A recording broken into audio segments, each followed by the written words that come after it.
तो समझो गांव एक ही है सर, गांव एक ही है, लेकिन ये इसमें जो अलग अलग यूनिट्स हैं वो सेपरेटेड है सर, जो अलग अलग नामों से जानी जाती है लोकली। तो मुझे कम से कम 1.5-2 साल हो गए होंगे इस फ्लैट में रहते रहते। अब मुझे ये नहीं पता कि मेरे बगल वाले फ्लैट में रहता कौन है, मेरे सामने वाले फ्लैट में कौन रहता है। अब सोच के देखो कितना ज्यादा वहां पे जो लोग हैं वो एक तरीके से आइसोलेशन में। अब इन सब के बारे में, चारों के बारे में आपको पता होना चाहिए। इन पे शॉर्ट नोट्स भी आ सकते हैं और आपके सीयूईटी पर्पस के लिए भी बहुत ज्यादा इंपॉर्टेंट है। अब यहाँ पे थोड़ा सा बेसिक डिफरेंस बताया गया है। कहां पर सर बेसिक डिफरेंस बताया गया है? रूरल का और अर्बन का, यानी कि जो रूरल एरियाज है और जो अर्बन एरियाज है इनके बीच का जो बेसिक डिफरेंस है वो क्या है सर। हेलो एवरीवन, क्या हाल चाल, कैसे हैं आप लोग? तो भाई स्वागत है आप सभी का हमारे इस प्यारे से प्लेटफॉर्म ह्यूमैनिटीज वाला पे। तो भाई हमारी जो सीरीज थी एनसीईआरटी लाइन बाय लाइन, इसके बहुत सारे जो चैप्टर्स हैं हमने ऑलरेडी कवर कर लिए हैं और ढेर सारे जो चैप्टर्स हैं बचे भी हुए हैं, ठीक है ना, धीरे धीरे कवर करते रहेंगे। तो भाई इसी के साथ हम अपने NCERT line by line series का अगला चैप्टर लेके आ गए हैं और चैप्टर का नाम बहुत ही प्यारा है, ह्यूमन सेटलमेंट्स। तो आपको जैसा कि पता है कि हमने पार्ट 2 शुरू ऑलरेडी कर दिया था। उसका पहला जो चैप्टर है पॉपुलेशन वाला वो हमने ऑलरेडी कवर कर लिया है। Now we are going to talk about chapter number 2, that is human settlements, है ना। अच्छा, अब इस चैप्टर के बारे में कुछ भी बताने से पहले एक छोटी सी इंफॉर्मेशन देनी है कि बहुत सारे बच्चे जो देख रहे होंगे उनको नोट्स, पीडीएफ नोट्स वगैरह चाहिए होंगे। उसके लिए आपको क्या करना पड़ेगा? सबसे पहले जाइए और जाके पीडब्ल्यू का ऐप डाउनलोड कर लीजिए, ठीक है ना। उसके बाद आपको क्या करना है, लिंक जो है डिस्क्रिप्शन में है, उस डिस्क्रिप्शन वाली लिंक पर क्लिक करोगे तो आप सीधा उसी पेज पर लैंड करोगे, वहां से आप इस चैप्टर की पीडीएफ को डाउनलोड कर सकते हो, ठीक है ना। चलो ठीक है, so let's start this chapter human settlements. अच्छा, हमने ना अब तक बहुत सारी चीजों के बारे में बात कर ली है। अब जब ह्यूमन सेटलमेंट्स की मैं बहुत ही सिंपल सरल, है ना, शब्दों में बताऊं तो भैया जहां पर एक जगह पर इंसान बसे होते हैं या फिर इंसानों का झुंड बसा होता है उसको हम ह्यूमन सेटलमेंट्स बोलते हैं। अगर मैं बहुत ही सिंपल शब्दों में बताऊं, वैसे इतना सिंपल नहीं है बट बहुत ही लेमन, है ना, भाषा में अगर मैं आपको बताने की कोशिश करूं तो इसका मतलब यही होता है कि जहां एक जगह इंसान बसे होते हैं, उनका क्लस्टर होता है ना, जहां क्लस्टर फॉर्म हो रहा होता है उसको हम ह्यूमन सेटलमेंट्स बोलते हैं। अच्छा, अब इसकी शुरुआत हुई कैसे? अब थोड़ा सा कनेक्ट करने की कोशिश करो कि हम स्टार्टिंग से ही ऐसे नहीं थे जैसे आज है। आज हमारी पूरी सोसाइटी जो है बहुत ही सिविलाइज्ड सोसाइटी में रहते हैं हम, ठीक है ना, और सब लोग साथ में रहते हैं और आज हमने अपने आप को बहुत ज्यादा डेवलप कर लिया, बहुत ज्यादा सिविलाइज्ड बना लिया और पहले जैसे हम प्रिमिटिव नहीं रहे। लेकिन आज से लगभग मैं 7-8 साल पहले की बात करूं, जब हम एग्रीकल्चर भी ठीक से नहीं करते थे, उस टाइम पर आप देखोगे ऐसे कुछ सेटलमेंट्स आपको देखने को नहीं मिलते थे। जो लोग थे, जितने भी जो लोग हैं, है ना, प्रिमिटिव लोग जो हैं, वो आप देखोगे वो जंगलों में रहा करते थे, केव्स वगैरह में रहते थे और कोई सोसाइटी ऐसी चीज नहीं थी। धीरे धीरे आप देखोगे जब एग्रीकल्चर का डेवलपमेंट शुरू हुआ उस टाइम पे यहां पर लोग, क्योंकि एग्रीकल्चर के लिए क्या करना पड़ेगा, एग्रीकल्चर के लिए आपको एक जगह टिकना पड़ेगा, तो लोगों ने एक जगह रहना शुरू कर दिया और फिर आप धीरे धीरे देखोगे ऐसे ऐसे करके धीरे धीरे सोसाइटीज बनी और धीरे धीरे ह्यूमन सेटलमेंट्स बने। लेकिन हाँ, इसमें इतना सिंपल नहीं है ये आपको जितना मैं इतना सिंपल तरीके से बता रहा हूं उतना सिंपल नहीं था ये, क्योंकि आप देखोगे ह्यूमन सेटलमेंट्स आपको हर जगह देखने को नहीं मिलता। मैंने आपको बताया था ना वो जो जैसा पॉपुलेशन वाले चैप्टर में कि भाई जो 90% वर्ल्ड की पॉपुलेशन है वो सिर्फ 10% लैंड एरिया पे रह रही है।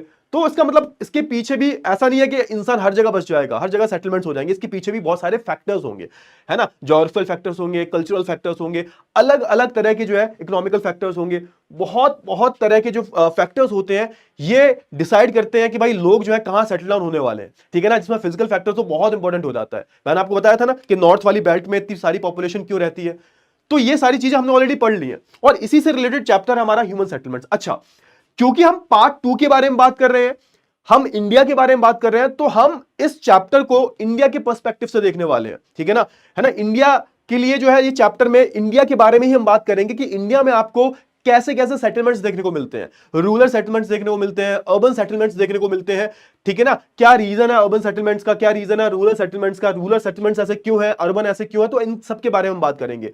हमारे इंडिया में जो भी आपको मेडिवल टाउन्स दिखते हैं, एंशिएंट टाउन्स दिखते हैं, उनका डेवलपमेंट कैसे हुआ, है ना, क्योंकि हर एक टाउन की, हर एक शहर की अपनी एक कहानी है, हर एक गांव की अपनी एक कहानी है, गांव कैसे बसना शुरू हुए, तो वो सारी जो चीजें हैं वो हम इस चैप्टर में कवर करने वाले हैं। आई होप आपको चैप्टर की जो आउटलाइन है वो बहुत अच्छे से जो है कवर हो गई होगी। चलिए, तो एक काम करते हैं भाई, एक सबसे पहले काम कर लेते हैं। हाँ, इंट्रोडक्टरी पार्ट से स्टार्ट करते हैं। सबसे पहले इंट्रोडक्शन में हम थोड़ी सी बातें करेंगे, जो मैंने बोला है वही सब लिखा हुआ है यहाँ पे।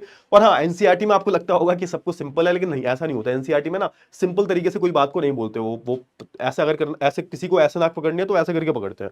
तो बस थोड़ा सा यहाँ पे लैंग्वेज का इशू रह सकता है, मे भी हो सकता है, बट हाँ, आप क्योंकि इंटेलिजेंट बच्चे हैं आपको तो प्रॉब्लम नहीं होनी चाहिए। तो चलो स्टार्ट करते हैं, ठीक है ना। चलिए, तो सबसे पहले तो हम यहाँ पे यही स्टार्ट करेंगे कि सबसे पहले हम इंट्रोडक्टरी पार्ट देखेंगे और यहाँ पर समझने की कोशिश करेंगे सबसे पहले तो कि ह्यूमन सेटलमेंट एग्जैक्टली होता क्या है, क्या मतलब होता है ह्यूमन सेटलमेंट का, ठीक है ना, क्या मतलब होता है। चलो ठीक है, अब यहां पे क्या बोला गया है कि ह्यूमन सेटलमेंट क्या है, तो यहां पे क्लस्टर बताया गया है। किसका क्लस्टर बताया गया है भाई? Cluster of dwellings. अच्छा ये क्या होता है? ड्वेलिंग्स का मतलब क्या होता है? ड्वेलिंग्स का सिंपल सा मतलब होता है प्लेस वेयर पीपल लिव, जहां लोग रहते हैं, जहां लोगों के घर बने हुए हैं, उसको हम क्या बोल देते हैं? उसको हम ड्वेलिंग्स बोल देते हैं। अच्छा, अब यहां पे बोला गया है कि एक तरीके से जहां लोग रह रहे हैं उसका एक झुंड जो है उसको हम सेटलमेंट बोल रहे हैं। क्लस्टर का मतलब क्या होता है? बहुत ज्यादा कॉम्पैक्ट, बहुत ज्यादा क्लोज, है ना, गुच्छा होता है बेसिकली, या फिर आप बोल सकते हो झुंड, या फिर बोल सकते हो ग्रुप, कुछ भी बोल लो उसको, है ना, बहुत सारे सिनोनिम्स होते हैं। तो क्लस्टर का वही है, क्लस्टर फॉर्म हो रहा है यानी कि बहुत क्लोज है वो।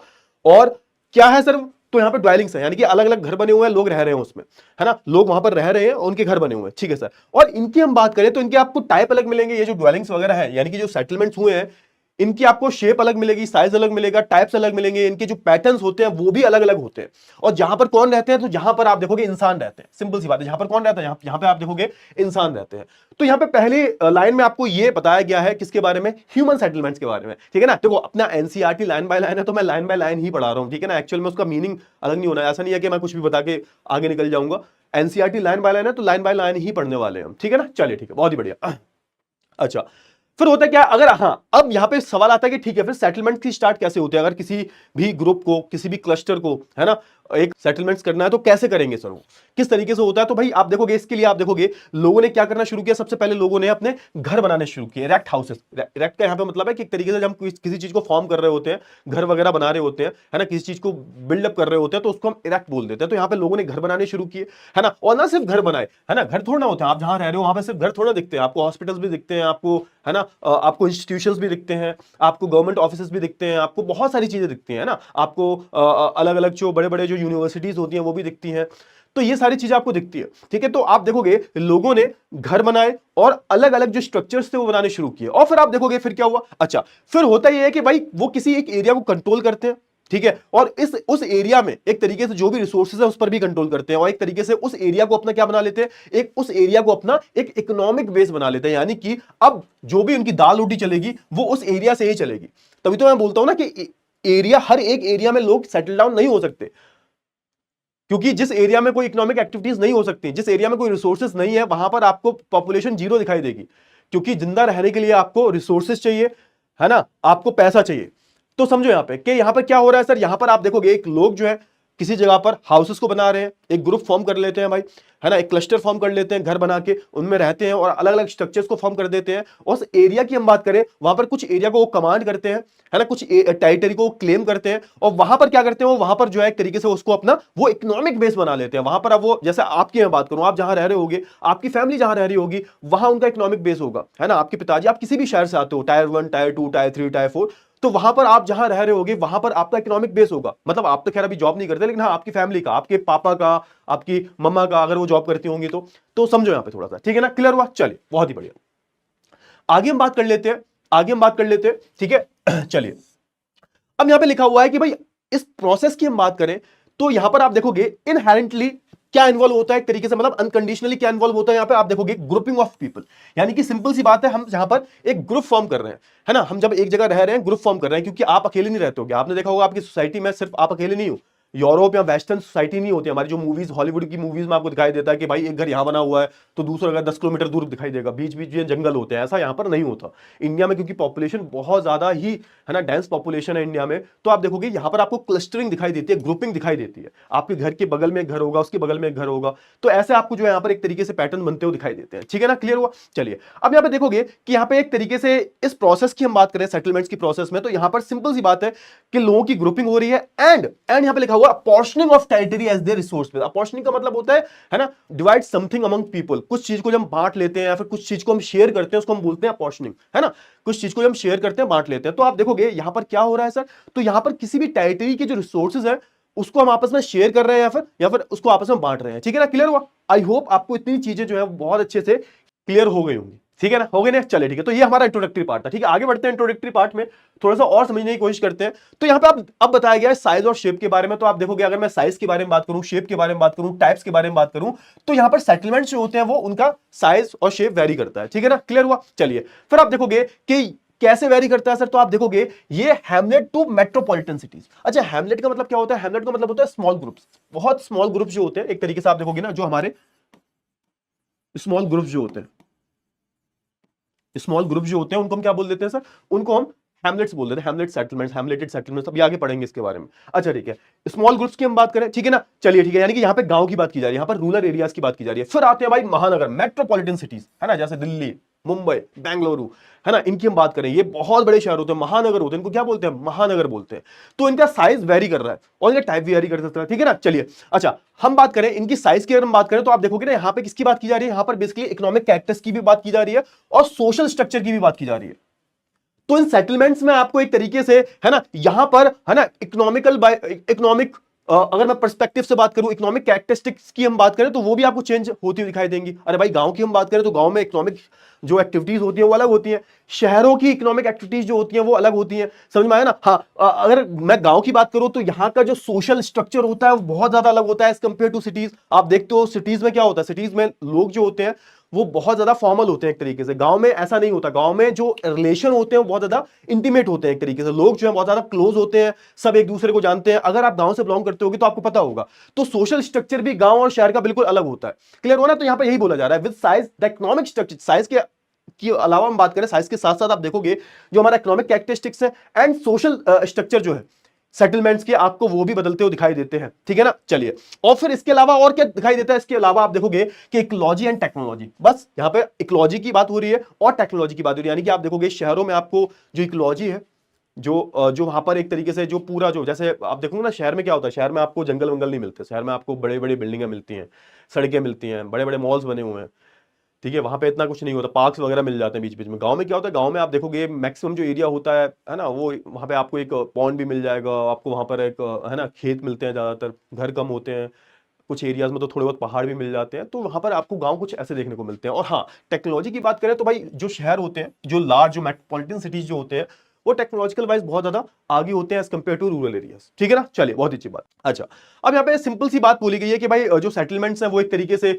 स्मॉल भी हो सकते हैं, है ना, स्पार्सली स्पेस्ड भी हो सकते हैं, दे मे बी लार्ज और दे मे बी क्लोजली स्पेस्ड, या फिर आप बोल सकते हो एक तरीके से कि बहुत अलग अलग टाइप के सेटलमेंट्स देखने को मिलते हैं। आप देखोगे कि एक सेटलमेंट ऐसा है जहां पर लोग जो है बहुत कम है, एक सेटलमेंट ऐसा है लोग बहुत ज्यादा है, एक सेटलमेंट ऐसा है जहां पर लोग बहुत ज्यादा क्लोज रह रहे हैं, एक सेटलमेंट ऐसा है जहां पर लोग दूर दूर रहते हैं, है ना, स्पेस होता है। आप जैसे हम आगे आगे पढ़ेंगे इनके बारे में कि बहुत सारे सेटलमेंट्स होते हैं। जैसे आप जब पहाड़ों पे जाते हो, यूके में, उत्तराखंड की हम बात करें, हिमाचल की हम बात करें, तो वहां पर आपको ना बहुत ज्यादा ही आइसोलेशन में लोग रहते हुए दिखाई देंगे कुछ कुछ एरियाज में, बिकॉज वहां की टपोग्राफी कुछ ऐसी है कि आप ज्यादा जो है पॉपुलेशन को सेटल डाउन नहीं कर सकते।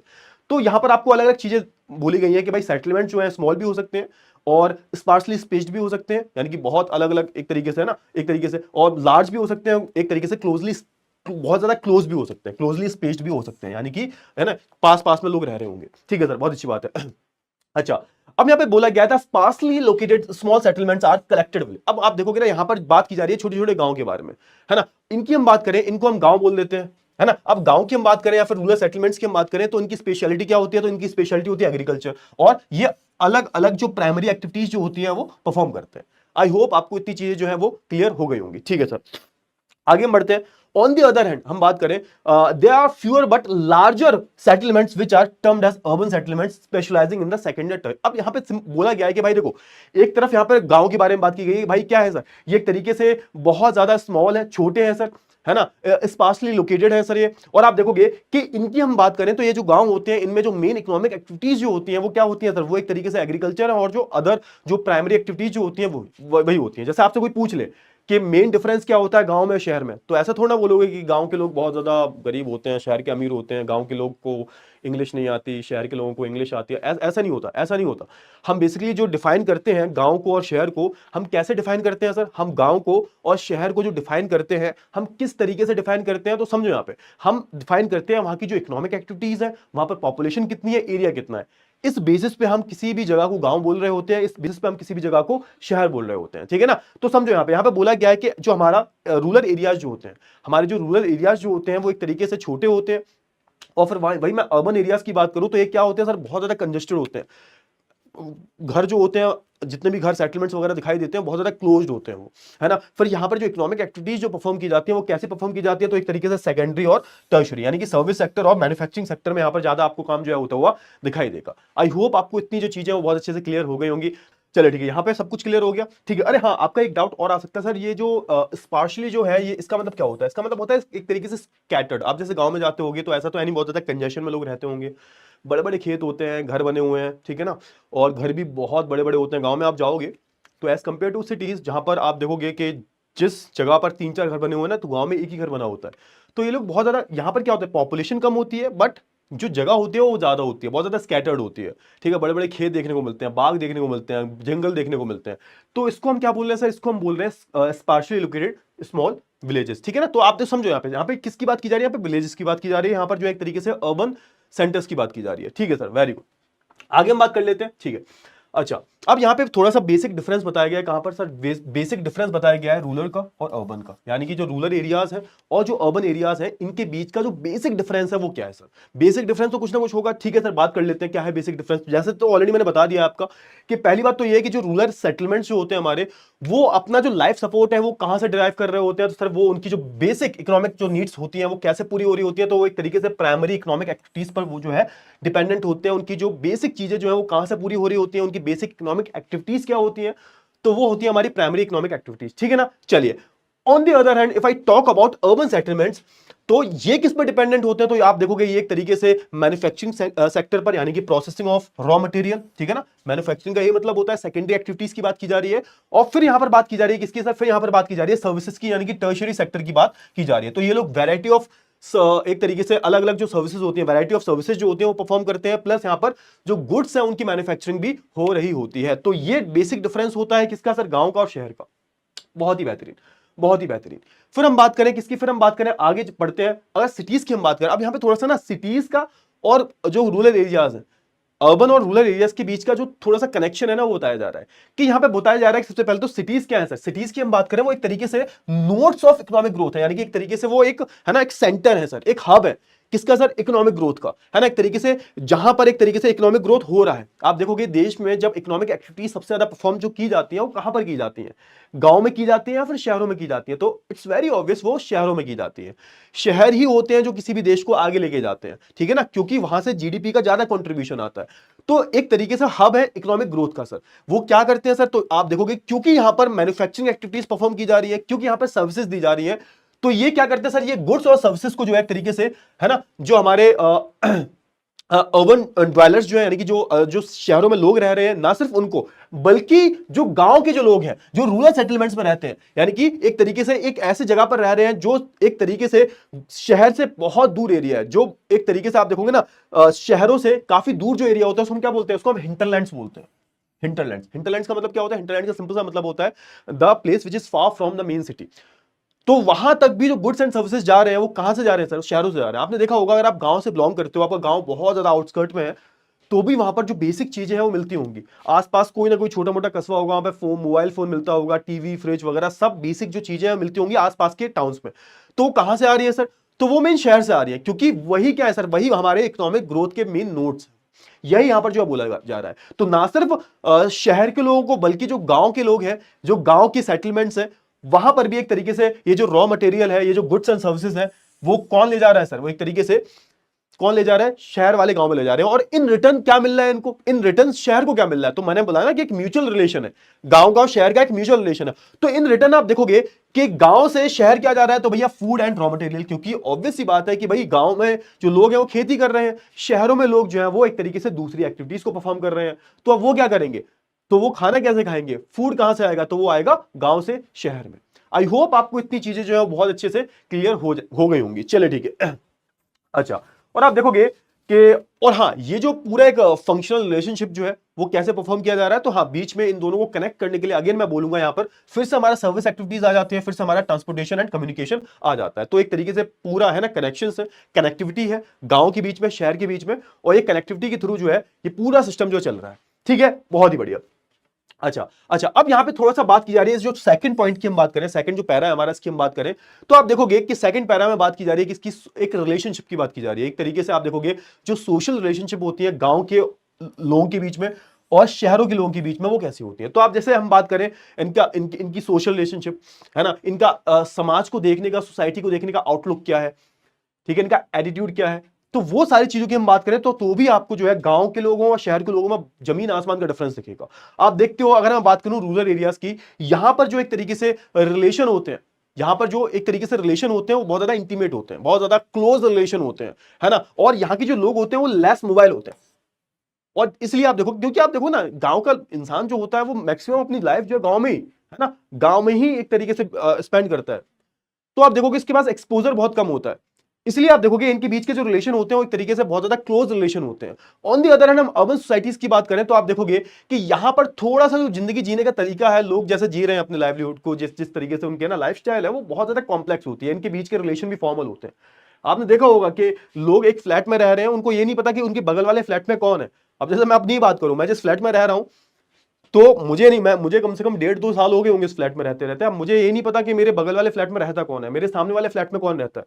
अब सोच के देखो कितना ज्यादा वहां पे जो लोग हैं वो एक तरीके से आइसोलेशन में, है ना, वो ज्यादा किसी से मतलब नहीं रखते। और ये आपको देखने को मिलता है, मेन डिफरेंस देखने को मिलता है हमारी सोसाइटी में, गांव की सोसाइटी और अर्बन अर्बन यानी कि शहरों की सोसाइटी। आई होप आपको इतनी चीजें जो है बहुत अच्छे से क्लियर हो गई होंगी। ठीक है, चलिए आगे बढ़ते हैं भाई, और आगे हम बात कर लेते हैं टाइप्स ऑफ रूरल सेटलमेंट्स। इनके बारे में बात कर लेते हैं। बहुत बड़ा चैप्टर नहीं है, जल्दी जल्दी खत्म करते हैं। बाकी जो बेसिक चीजें मैंने आपको बता दी है, और ये वाला पॉइंट तो आप हमेशा ही पढ़ोगे, है ना, कौन कौन से फैक्टर्स होते हैं, है ना, जो एक तरीके से डिसाइड करते हैं लोग कहां रहेंगे। तो अगर मैं थोड़ा सा बात करूं रूरल सेटलमेंट्स के बारे में, रूरल सेटलमेंट्स के बारे में बात करूं तो देयर आर वेरियस फैक्टर्स, है ना, जो ये डिसाइड करते हैं कि इंडिया में जो रूरल सेटलमेंट्स होंगे वो कहां कहां पर होंगे। ठीक है ना, अलग अलग टाइप के आपको रूरल सेटलमेंट्स मिलते हैं, और जो अलग अलग टाइप के रूरल सेटलमेंट्स मिलते हैं उसके भी पीछे बहुत सारे फैक्टर्स होते हैं। पहला जो बहुत ही मोस्ट इंपोर्टेंट फैक्टर है वो है फिजिकल फैक्टर। अब फिजिकल फैक्टर की हम बात करें तो भाई ये देखो, हर जगह का क्लाइमेटिक कंडीशंस अलग होती हैं, हर जगह की जो है ना टेरेन है वो अलग होती है, हर जगह का जो है ना टोपोग्राफी है वो अलग होती है, हर जगह का जो ऑल्टीट्यूड है वो अलग होता है सर, हर जगह की climatic conditions, availability of water, ये सारी फिजिकल फैक्टर्स हैं भाई। क्योंकि अगर आप कहीं भी सेटल डाउन होने का सोच रहे हो, तो मैंने आपको पहले बोला था मैंने आपको पहले भी, कि आप हर जगह सेटल डाउन नहीं हो सकते सर। आप जो है हर जगह सेटल डाउन नहीं हो सकते। आप सेटल डाउन होने से पहले बहुत सारे फैक्टर्स देखोगे। पानी नहीं हुआ क्या करोगे। आप देखोगे वेस्टर्न राजस्थान के बहुत सारे गांव जो है वो एक तरीके से अनइनहैबिटेड हो चुके हैं। क्यों? क्योंकि वहां पर जो पॉपुलेशन पहले रह रही थी, अब उनको पानी नहीं मिल रहा, तो लोगों ने गांव तक छोड़ दिए। बहुत सारे गांव जो है वो खाली भी हो जाते हैं ऐसे, जब रिसोर्सेज की कमी आ जाती है। क्योंकि वहां पर अब विदाउट रिसोर्सेज आप सर्वाइव नहीं कर सकते। और रिसोर्सेज मतलब everything. I am not only talking about mineral resources. Resource में तो हर हर वो चीज जो आपकी जरूरत को पूरा कर रही है वो रिसोर्स है। तो छोटी छोटी जो चीजें होती हैं, सॉइल की हम बात करें, जब खेती ही नहीं करोगे तो फिर वहां पे गांव कैसा होगा, क्या एक्टिविटीज क्या परफॉर्म करोगे। खेती ही नहीं करोगे तो एक्टिविटीज क्या परफॉर्म होंगी वहां पे, समझो थोड़ा सा, है ना। तो क्लाइमेटिक कंडीशंस हो गई, अवेलेबिलिटी ऑफ वाटर हो गया, ये सारे हमारे फिजिकल फैक्टर्स। फिर आता है दूसरा हमारा कल्चरल एथनिक फैक्टर्स। ये बहुत मैटर करता है भाई। आपका कल्चर जो होता है आपका जिंदगी का बहुत ही अहम हिस्सा होता है। आप जो भी जिंदगी में चीजें परफॉर्म करते हो, आप सुबह से लेकर शाम तक जो भी एक्टिविटीज करते हो, कहीं ना कहीं वो आपके कल्चर का हिस्सा है सर। सुबह उठना, है ना, फ्रेश होना, नहाना धोना, पूजा करना, पैर छूना, जब घर से बाहर निकलते हो तो माँ बाप के पैर छू के जाते हो नहीं जाते, हमारे यहाँ पे तो होता था। ये हमारे कल्चर का हिस्सा है ना। शाम को टाइम पूजा होती है ना, अलग अलग फेस्टिवल्स वगैरह आते हैं तो छुट्टियां होती हैं, हम लोग है ना मौज मस्ती करते हैं। अभी दिवाली खत्म हुई है, तो ये सारी चीजें क्या है सर, ये सारी जो चीजें हैं एक तरीके से आप देखोगे ये कल्चर का पार्ट है। और फिर हमारा एथनिक फैक्टर्स भी होते हैं, अलग अलग एथनिसिटी के लोग मिलते हैं। अब ये भी एक तरीके से हमारा कल्चर का हिस्सा बोल सकते हो आप। हर हर किसी की अपनी अपनी अलग अलग एथनिसिटी होती है, और ये जो एथनिसिटी होती है वो एक तरीके से कास्ट के बेसिस पे हो सकती है सर, है ना। ये अलग अलग आप देखो तो रिलीजन के बेसिस पे हो सकती है, लैंग्वेज के बेसिस पे हो सकती है, तो ये किसी के भी बेसिस पे हो सकती है। तो इस फैक्टर की हम बात करें तो ये भी एक तरीके से फैक्टर है, one of the important factor है कि भाई एक तरीके से हमारे जो अलग अलग टाइप के आपको रूरल सेटलमेंट्स देखने को मिलते हैं। तो आप देखोगे जैसे सोशल स्ट्रक्चर, कास्ट, रिलीजन। अभी आप पढ़ोगे, अभी ये जो सेकंड पॉइंट है आपको अभी आगे और अच्छे से समझ में आ जाएगा। अभी मैं आपको जो पढ़ाऊंगा ना, कौन कौन से अलग अलग टाइप्स के जो रूरल सेटलमेंट्स होते हैं उनके बारे में भी पढ़ेंगे हम, ठीक है ना। तब आपको इसके बारे में समझ में, इस पॉइंट के बारे में और अच्छे से समझ में आएगा। ठीक है, क्लियर हुआ। फिर आता है थर्ड, सिक्योरिटी फैक्टर। अब सिक्योरिटी का मतलब क्या है भाई, सुरक्षा की बात की जा रही है। आप देखोगे कि गांव में बहुत पहले क्या होता था, अभी तो बहुत बहुत बहुत सुधर गया है। पहले क्या होता था 80s में 90s में, आप देखोगे ना, क्या पहले डाकू वाकू आ जाया करते थे, डकैत, जिसको हम डकैत बोलते थे ना, चंबल के डाकू आपने सुना होगा, बहुत ज्यादा फेमस। तो बहुत सारे डाकू आया करते थे, गांव को लूट के ले जाया करते थे, है ना। तो ये चीज बहुत ज्यादा पहले कंसर्निंग थी। तो लोगों ने क्या किया, लोगों ने साथ में रहना शुरू कर दिया, है ना। गांव में चोरी हो गई, रॉबरीज वगैरह हो जाती हैं। तो ये भी बहुत इंपॉर्टेंट फैक्टर है कि भाई लोग जो है एक दूसरे के पास में रहते हैं, क्लोज रहते हैं, क्योंकि उनको डर है कि भाई कुछ भी हो सकता है, रॉबरी हो सकती है, चोरी हो सकती है। तो फॉर द प्रोटेक्शन पर्पस, है ना, फॉर द सिक्योरिटी पर्पस, आप देखोगे वो लोग आसपास रहते हैं, ठीक है। कम से कम ये रहता है कि साथ रहेंगे तो कम से कम कुछ तो कर सकते हैं ना। अगर सोच के देखो कि एक घर बना हुआ है, खेत में एक घर बना हुआ है, ठीक है, दूर दूर तक कुछ है ही नहीं, चोर आएंगे, मार मूर के चले जाएंगे, सामान लेके चले जाएंगे, क्या कर लोगे, कुछ नहीं करोगे। तो लोगों को ये चीज महसूस हुई, और फिर आप देखोगे ये सारी चीजें महसूस होने के बाद आप देखोगे हमारे देश में आपको अलग अलग टाइप के जो सेटलमेंट्स है वो आपको देखने को मिलेंगे, ठीक है। जैसे पहले सेटलमेंट की हम बात करें, पहला हमारा क्लस्टर्ड सेटलमेंट। अब देखो इनके नाम याद कर लेना, क्योंकि नाम में बहुत कंफ्यूजन होता है बच्चों को। क्लस्टर्ड सेटलमेंट भी बोलते हैं इसको, एग्लोमरेटेड सेटलमेंट्स भी बोलते हैं इसको, और न्यूक्लिएटेड सेटलमेंट्स भी इसको हम बोलते हैं। अब तीनों को मतलब सेम ही है, हम पढ़ेंगे सबके चारों के बारे में पढ़ेंगे। फिर आता है हमारा सेमी क्लस्टर्ड और फ्रेगमेंटेड। अब इसको फ्रेगमेंटेड भी बोल सकते हैं हम, और एक तरीके से इसको सेमी क्लस्टर्ड भी बोल सकते हैं हम, है ना। फिर आता है हमारा hamleted, and last one is dispersed और आइसोलेटेड सेटलमेंट्स। अब इन सबके बारे में, इन चारों के बारे में आपको पता होना चाहिए। इन पे शॉर्ट नोट्स भी आ सकते हैं और आपके सीयूईटी पर्पस के लिए भी बहुत ज्यादा इंपॉर्टेंट है, ठीक है। चलिए बहुत ही बढ़िया, बहुत ही बेहतरीन। आगे मैं बात करूं, एक एक करके देख लेते हैं इनको। अच्छा है, बहुत ही प्यारा टॉपिक है, और अभी आपको ये जो सारे फैक्टर्स थे ना, ये बहुत अच्छे से और भी अच्छे से जो अभी क्लियर होने वाले हैं, ठीक है। क्लियर हुआ, चलिए ठीक है। तो सबसे पहले हम बात कर लेते हैं क्लस्टर्ड सेटलमेंट के बारे में। देखो स्टार्टिंग में जब मैंने पहली लाइन पढ़ाई थी इस चैप्टर की, तब ये सामने आया था क्लस्टर्ड सेटलमेंट। क्लस्टर्ड सेटलमेंट होता क्या, what do you mean by clustered settlement. अब मैंने आपको बताया ना, क्लस्टर का मतलब क्या होता है, एक गुच्छा, एक ग्रुप, है ना, एक झुंड। यानी कि यहां पर जो लोग हैं बहुत ज्यादा कॉम्पैक्ट है, बहुत ज्यादा क्लोज है। तो यहां पे उसी की बात हो रही है कि ऐसा सेटलमेंट आपको बनते हुए दिखाई दे रहा है गांव में। गांव की बात हो रही है, देखो याद रखना है, शहर की बात नहीं कर रहा मैं, रूरल सेटलमेंट्स की बात कर रहा हूं। गांव में आपको एक ऐसा सेटलमेंट बनता हुआ दिखाई दे रहा है जो एक बहुत ज्यादा कॉम्पैक्ट है, बहुत ज्यादा क्लोजली बिल्ड है, और आप देखोगे घर जो बने हुए हैं एक दूसरे की बहुत ज्यादा पास है। आपने भी देखा होगा गांव में मैक्सिमम जो आपको इंडिया में गांव देखने को मिलते हैं वो ऐसे ही देखने को मिलते हैं, है ना। मैक्सिमम आपको क्लस्टर और सेमी क्लस्टर ही देखने को मिलते हैं। क्यों, क्योंकि यहां पर भी इसके बहुत पर्पस होते हैं। क्यों ऐसा होता है अभी आपको पता चल जाएगा कि लोग जो है गांव में इतनी जगह होने के बाद भी, क्योंकि मैंने बताया था ना, गांव में जो गांव के एरिया स्पार्शली होते हैं, बहुत ज्यादा स्कैटर्ड होते हैं, इतनी जगह होने के बाद भी लोग क्लोज क्यों रह रहे हैं, अपने घर पास पास क्यों बना रहे हैं, इसका एक रीजन होता है, वो हम आगे पढ़ेंगे, ठीक है ना। चलिए आप देखोगे कि जो लोग हैं जनरली, आप देखोगे इनका जो लिविंग एरिया होता है, यानी कि जहां इनके घर बने होते हैं, वो अलग होता है, वो सेपरेटेड होता है from there fields, farms and बांस, यानी कि पास्चर। यानी कि आप समझो यहां पे कि मान के चलो कि ये पूरा गांव है, ठीक है, ठीक है, ये पूरा गांव है, यहां पे ये अलग अलग घर बने हुए हैं,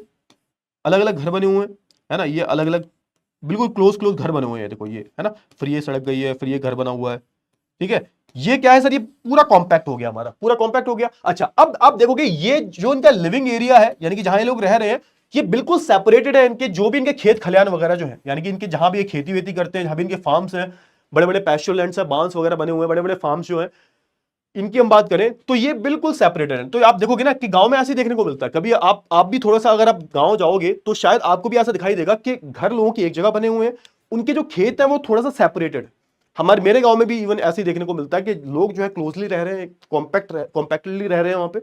फिर उनके जो भी खेत वेत हैं, जो भी फील्ड्स हैं, जो भी बाग वगैरह है, वो बिल्कुल सेपरेटेड है, ठीक है ना। जब वो सुबह उठते हैं, जाते हैं खेतों पे, जाते हैं वॉक करके जाते हैं। क्लियर हुआ, चलिए बहुत अच्छी बात है। अच्छा, अब यहां पे सवाल आता है क्यों सर, ऐसा होता क्यों है सर, है ना। क्लियर हुआ, ऐसा होता क्यों है। अब यहां पे पहला रीजन दिया गया है कि कभी कभी क्या होता है, कभी कभी लोग रहते हैं यहां पर। पहला रीजन दिया गया सिक्योरिटी पर्पस, है ना। तो आपका देखो ध्यान से, देखो फटाफट से, हाँ ये देखो ध्यान से, ये देखो, हाँ तो आपका ये वाला फैक्टर आता है, सिक्योरिटी फैक्टर आता है आपको कौन सा फैक्टर आता है, सिक्योरिटी फैक्टर आ गया। तो पहले में आप देखोगे मेन जो इसका रीजन बताया जा रहा है वो बताया जा रहा है सिक्योरिटी फैक्टर, है ना, कि वो भाई डिफेंस रीजन के लिए रह रहे हैं, कि भाई गांव में चोरी वोरी हो जाती है, कुछ पता नहीं होता, है ना, किसी एरिया का कितना सिक्योरिटी, कितना ज्यादा वो उस एरिया में सिक्योरिटी रहती है। तो लोग ने सोचा कि एक काम करते हैं, हमारे खेत अलग हैं, हम अलग लेते हैं, तो ये लोग जो है अलग अलग रह रहे हैं डिफेंस पर्पस के लिए। अच्छा, अब इसका एग्जांपल दिया गया बुंदेलखंड के बहुत सारे जो रीजंस हैं, वहां पर आपको जैसे जो सेंट्रल एरिया वाला जो पूरा पार्ट है ना, एमपी वाला जो पार्ट आ जाता है, एमपी गढ़ छत्तीसगढ़ वाला पार्ट आ जाता है, पूरे एरिया की बात की जा रही है। अब यहां देखोगे, यहां पर आप देखोगे कि यहां पर आपको एक तरीके से ऐसे सेटलमेंट्स देखने को मिलेंगे। फिर थोड़ा सा नॉर्थ ईस्ट में जाओगे तो आपको नागालैंड में भी ऐसे सेटलमेंट्स देखने को मिल जाएंगे, ठीक है ना। चलिए, अच्छा अब दूसरा रीजन क्या बताया गया, दूसरा रीजन बताया गया स्कार्सिटी ऑफ रिसोर्सेज। अब जैसे राजस्थान की हम बात करें तो राजस्थान में भी आपको कुछ ऐसे ही सेटलमेंट देखने को मिलेंगे। अब यहां पर आप देखोगे कि यहां पर क्या है सर, यहां पर स्कार्सिटी है वाटर की, पानी की कमी है। अब सोच के देखो, लेट्स से कि अब राजस्थान बहुत बड़ा है, ठीक है, वेस्टर्न राजस्थान में आप जाओगे तो आपको ये प्रॉब्लम्स बहुत ही आम दिखेंगी। ये वाला जो पार्ट है राजस्थान का, ये वाला जो पार्ट है, यहां पर आप देखोगे लेट्स से कि एक जगह है ये वाली, अब यहां पर ही सिर्फ पानी है, सिर्फ यहां पर पानी, आसपास कहीं पानी है ही नहीं। तो होगा क्या, इट्स वेरी ऑब्वियस कि जहां पानी होगा वहां के आसपास ही आपको जो है सेटलमेंट्स देखने को मिलेगा। जहां पानी पास में होगा, लोग बाहर आके वहीं रहने लगेंगे, है ना। जहां एक तरीके से आप देखोगे ना, जहां पर एक तरीके से पानी होगा, लोग आसपास ही उसके बसने लगेंगे। तो ये होता है हमारा क्या सर, ये हमारा ये एक्चुअली हमारा फर्स्ट वाला फैक्टर है, फिजिकल फैक्टर है ना, द अवेलेबिलिटी ऑफ वाटर। तो जहां पानी होगा, जहां रिसोर्सेज होंगे, वहां जाके वो जो लोग हैं वो बच जाएंगे। तो यहां पे लास्ट में ही बताएगा, scarcity of water has necessitated compact settlement. तो मजबूरी में आके लोग रहते हैं, क्यों? क्योंकि पानी एक जगह पर है, लोग ज्यादा दूर नहीं जा सकते, पानी से ज्यादा दूर नहीं जा सकते लोग, तो इसलिए वो साथ साथ रहते हैं और एक तरीके से मैक्सिमम उस वाटर का यूटिलाइजेशन करते हैं, उस वाटर रिसोर्स का यूटिलाइजेशन करते हैं। ठीक है, क्लियर हुआ? चलिए आगे बढ़ते हैं। अब आगे हम बात कर लेते हैं दूसरे सेटलमेंट के बारे में। ये बहुत मस्त है ना, सेमी क्लस्टर्ड सेटलमेंट। ये भी आपको इंडिया में बहुत सारे गांव में देखने को मिलते हैं, बहुत सारे, यूपी, बिहार, एमपी, यहां पर आप जाओगे आपको बहुत सारे देखने को मिलेंगे। अब यहां पर जो फैक्टर आएगा ना, ये क्यों होते हैं ऐसे, ये ऐसे सेटलमेंट, सेमी क्लस्टर्ड सेटलमेंट्स क्यों होते हैं, तो इसका आपको रीजन बहुत ही इंटरेस्टिंग दिखेगा। रीजन इसका सिंपल सा है, कल्चरल एंड एथनिसिटी। समझो यहां पे, अब इसमें क्या होता है इस केस में। अच्छा, सेमी क्लस्टर्ड क्यों बोला जा रहा है, तो समझो पहले, सबसे पहले मैंने आपको बताया क्लस्टर्ड सेटलमेंट के बारे में। क्लस्टर्ड सेटलमेंट में जो भी घर बने हुए हैं, जो भी लोग रह रहे हैं, बहुत ज्यादा क्लोज है, बहुत ज्यादा कॉम्पैक्ट है, बहुत ज्यादा न्यूक्लिएटेड है सब, ठीक है, एक जगह रह रहे हैं वो।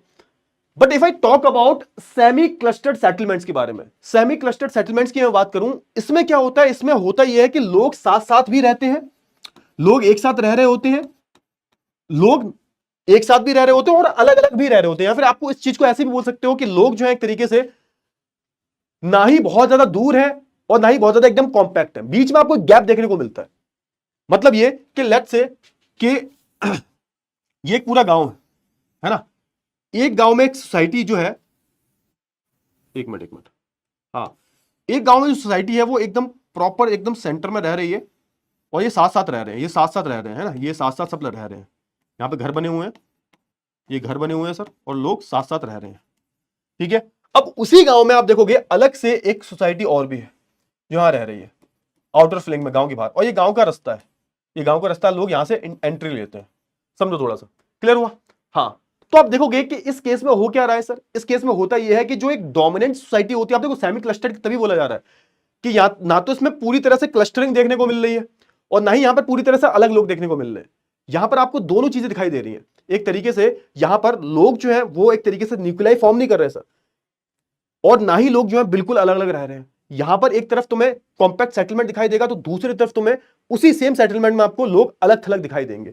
इसको हम बोलते हैं सेमी क्लस्टर्ड सेटलमेंट, ठीक है सर। अब आप देखोगे ये होता क्यों है। अब इसके पीछे जो रीजन है ना, वो हमारा social region, ethnic region, caste region, ये हो सकता है। मे बी आप देखोगे कि जैसे जो हमारे गांव में जो लैंड डोमिनेटिंग सोसाइटी होती है और यहां पर जो डोमिनेंट कास्ट जो होती है, डोमिनेंट कास्ट का मतलब समझ जाओ, ठीक है ना, जो अपने आप को ऊंचा बोलते हैं, वो क्या करते हैं, वो उस गांव के उस एरिया में सेंटर में रह रहे होते हैं, जैसे कि ये लोग, ठीक है ना, ठीक है, क्लियर हुआ? चलिए, वो अपने सेंटर में रह रहे होते हैं, है ना, वो एक तरीके से बहुत ही मजबूत है, ये डोमिनेंट सोसाइटी है, डोमिनेंट कम्युनिटी है, जो जिसके पास सबसे ज्यादा लैंड होल्डिंग्स है और जिसके पास सबसे ज्यादा पैसा है, ठीक है, क्लियर हुआ?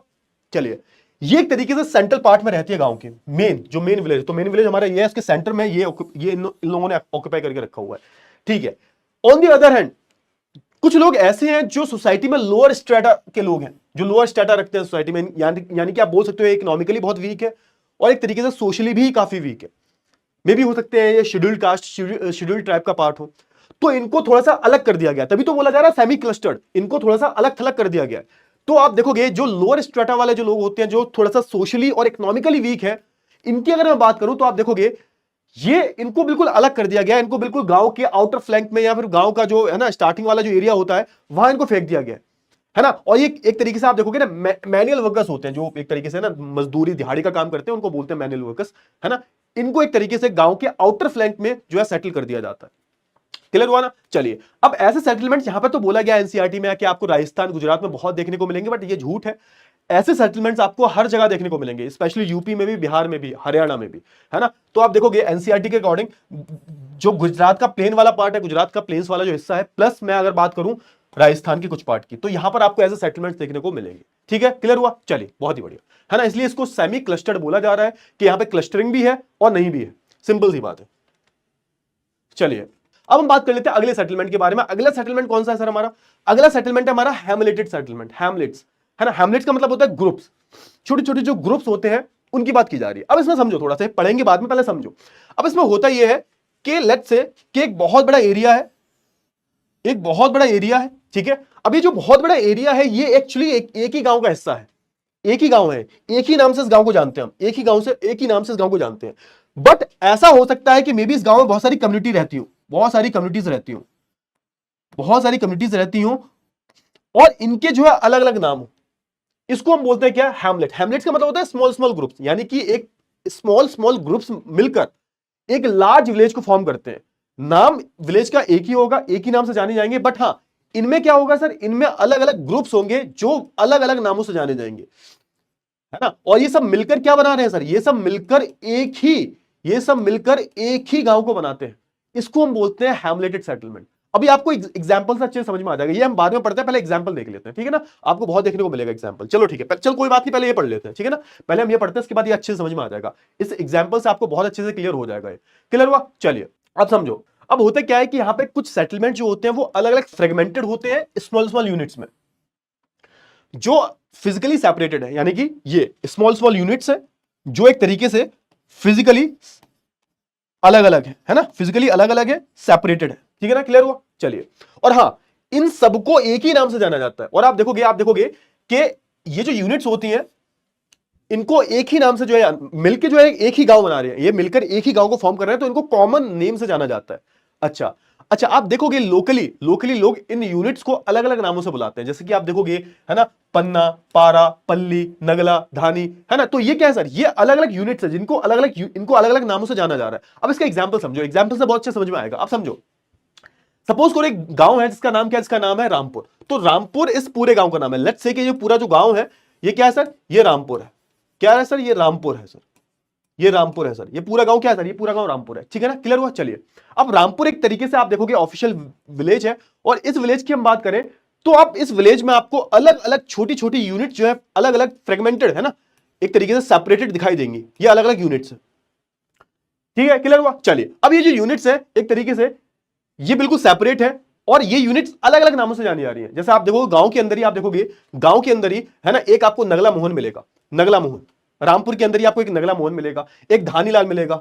ये अलग हाउसेस का ग्रुप है ना, ये अलग ग्रुप ऑफ हाउसेस है। ये आपको अलग ग्रुप ऑफ हाउसेस मिलेंगे, ये अलग कम्युनिटी है, ये वाली अलग कम्युनिटी है। फिर आपको पल्ली नाम की भी एक अलग कम्युनिटी मिलेगी, पल्ली श्याम करके कम्युनिटी है। तो समझो गांव एक ही है सर, गांव एक ही है, लेकिन ये इसमें जो अलग अलग यूनिट्स हैं वो सेपरेटेड है सर, जो अलग अलग नामों से जानी जाती है लोकली। अब सर आप कहोगे सर ऐसा क्यों होता है, अब ऐसा सिंपल सी बात है, मे भी हो सकता है ये जो अलग अलग नगला मोहन में अलग कास्ट के लोग रहते हो, है ना, धानीलाल में अलग कास्ट के लोग रहते हो, ठीक है, धानीलाल में, ठीक है, पल्ली श्याम में आपको अलग कास्ट के लोग मिलेंगे, या फिर अलग रिलीजन के लोग मिल सकते हैं, या फिर हो सकता है अलग लैंग्वेज वाले लोग मिल जाए, अलग एथनिसिटी के लोग मिल जाए। तो समझो थोड़ा सा यहां पे कि यहां पर गांव एक ही था, जो एक ही कॉमन नाम से, सब जो है कॉमन नाम से ही जाने जा रहे हैं, जिसका नाम है रामपुर। और इसके अंदर आपको अलग अलग जो है यूनिट्स देखने को मिल जाती हैं। तो आई होप आपको इतनी चीज जो है वो अच्छे से क्लियर हो गई होगी। क्लियर होगी ना, चलिए, बहुत अच्छी बात है। अच्छा, तो सिंपल सी बात है, यहां पे यही दिया गया है। अगला अगर लाइन पढ़ोगे आप तो ये जो पूरे सेटलमेंट जो होते हैं, it is motivated by social and ethnic factors, है ना, मेन होता है यहाँ पे सोशल और एथनिक फैक्टर्स। तो ये भी हमारा सेकंड फैक्टर कवर हो गया। क्लियर हुआ ना, चलिए। ये कहां मिलते हैं आपको, तो आप देखोगे हमारा जो गंगा प्लेन्स वाला है, जो मिडिल और लोअर गंगा प्लेन्स जो है, पूरा जो एरिया है, और फिर छत्तीसगढ़ और जो हमारा हिमालयस की लोअर वैलीज जो है ना, शिवालिक वाले पार्ट की बात हो रही है, तो यहां पर आपको जो देखने को मिल जाएगा, ठीक है। चलिए, बहुत ही बढ़िया। फिर हमारा लास्ट आता है डिस्पर्स्ड सेटलमेंट। अब डिस्पर्स सेटलमेंट क्या है सर, इसको हम आइसोलेटेड सेटलमेंट्स भी बोलते हैं, मैंने बताया था आपको। नाम याद कर लेना बेटा, नाम में बहुत कंफ्यूजन होती है, ठीक है। अगर मैं इसकी बात करूं, डिस्पर्स सेटलमेंट की बात करूं, तो आप देखोगे इसको हम आइसोलेटेड भी बोलते हैं। क्यों, क्योंकि आप देखोगे यहां पर कुछ पैटर्न ऐसा होता है कि एक घर यहां बना हुआ है, तो दूसरा घर यहां बना हुआ है, तीसरा घर यहां बना हुआ है, चौथा घर यहां, यानी कि बहुत ज्यादा दूर दूर है सर। और ये आपको कहां मिलेगा, तो या तो जो रिमोट एरिया होता है, जो जंगल वगैरह जहां ज्यादा होते हैं, प्लस जहां की टपोग्राफी कुछ ऐसी होती है, जहां की क्लाइमेटिक कंडीशंस, टपोग्राफी, या फिर जहां की टेरेन कुछ ऐसी है कि वहां पर आप मैक्सिमम हाईएस्ट पॉपुलेशन, ज्यादा से ज्यादा जो मतलब एकदम ज्यादा पॉपुलेशन को आप जो है यहां पर सेटल डाउन नहीं कर सकते। जैसे लेट्स से कि ये, अब समझो थोड़ा सा समझो कि ये पहाड़ है, ये पहाड़ है। अब इस पहाड़ में आप कैसे सोच सकते हो कि आप इस पहाड़ पर आप ज्यादा से ज्यादा पॉपुलेशन को सेटल डाउन करोगे, नहीं कर पाओगे। एक घर आपको यहां दिखेगा, तो दूसरा यहां पर दिखेगा, तीसरा यहां दिखेगा, चौथा यहां दिखेगा, मे बी पांचवा यहां दिख सकता है, ऐसे हो सकता है। क्लियर हुआ ना? हाँ, तो आप देखोगे कि जो पैटर्न बनता हुआ दिखाई देता है, तो आप देखोगे यहां पर कहां दिखाई देता है, आप देखोगे जो ज्यादातर हमारे जंगल वाले एरिया है ना, और जो हिली एरियाज जो होते हैं, और एक तरीके से इनका एक तरीके से स्लोप होता है, स्लोप भी यहाँ पे आपको देखने को मिलेगा, ठीक है ना। स्लोपी एरिया पे आपको हमेशा पॉपुलेशन कम मिलती है। यहाँ पे गांव के लोग होते हैं, वो अपने जो भी इनके कैटल्स होते हैं, जो भी लाइव स्टॉक होता है, उसको एक तरीके से चराते भी हैं, उधर ही घास वास होती है, तो उधर ही ये लोग रहते हैं, उधर ही छोटी मोटी पॉपुलेशन होती है, इधर ही ये लोग रहते हैं। अच्छा, अब ऐसा क्यों होता है, तो मैंने सिंपल से बता दिया आपको, ये इतना एक तरीके से आपको फ्रेगमेंटेशन दिखाई क्यों दे रहा है, इतना ये आइसोलेशन में क्यों रह रहे हैं, क्योंकि इसका सिंपल सा रीजन है कि यहाँ की टेरेन कुछ ऐसी है, यहाँ का जो लैंड रिसोर्स बेस है वो कुछ ऐसा है, वो एक तरीके से, है ना, ज्यादा पॉपुलेशन को सपोर्ट ही नहीं करता। कैसे करोगे आप बताओ ना, यहाँ पे खेती वेती कैसे होगी, खेती होती नहीं है, यहाँ पे कुछ एरियाज में खेती होती है, वहां लोग जाके रहने लगते हैं। अब आप देखोगे कि यहाँ पर जो भी मेघालय वाला एरिया है, उत्तराखंड वाला एरिया है, हिमाचल प्रदेश वाला एरिया है, इन सारे, केरला वाले की हम बात करें तो इन सारे एरियाज को आप देखोगे ना, इन सारे एरियाज में आपको कुछ ऐसी ही पॉपुलेशन देखने को मिलेगी, कुछ सेम ऐसी पॉपुलेशन, है ना। क्योंकि देखो, अगर मैं केरला की बात करूं, केरला में हमारे जो वेस्टर्न घाट है वो वाला पार्ट आता है, तो वेस्टर्न घाट में तो जितने भी स्लोपी एरियाज जो होते हैं, वहां पर आपको इस तरीके का कुछ आइसोलेशन में लोग रहते हुए दिखाई देंगे। क्यों? इसका सिंपल सा रीजन है कि यहाँ की कुछ ज्योग्राफी ऐसी है, यहाँ की कुछ टेरेन ऐसी है, यहाँ का लैंड रिसोर्स बेस कुछ ऐसा है कि वहां पर पॉसिबल ही नहीं है कि हम ज्यादा से ज्यादा पॉपुलेशन को सेटल डाउन कर सके। ठीक है, क्लियर हुआ? चलिए, बहुत ही बढ़िया। अब हम बात को, हमने रूरल सेटलमेंट के बारे में बात कर ली है, now we are going to talk about urban settlements.